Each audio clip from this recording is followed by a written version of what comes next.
Alam niyo, kasi mula nung inuwal ko siya, ngayon lang kami nagkahiwalay ng matagal nito eh.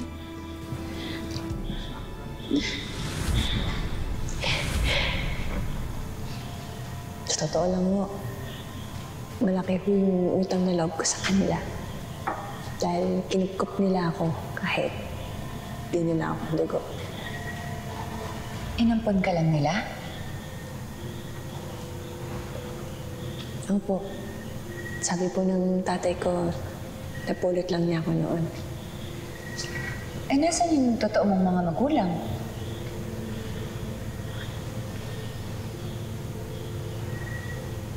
Hindi ko po alam. Pero gusto ko po silang hanapin. Kaya po ako nagtatrabaho, nag-iipon, para may panggastos ko sa paghahanap sa kanila. Huwag kang mag-alala. Oras na gumaling ako, tutulungan kitang hanapin ang tunay mong mga magulang. Iniluwal? Ang sabi kasi sa akin ni Ho, ampon lang daw siya.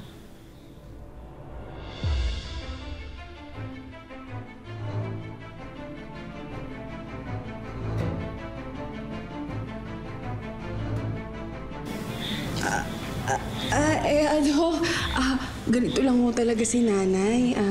In denial ho kasi siya na ampun ako. Siya na ho mismo nagsabi sa akin na kahit hindi ako nanggaling sa kanya mismo, pamilya ako.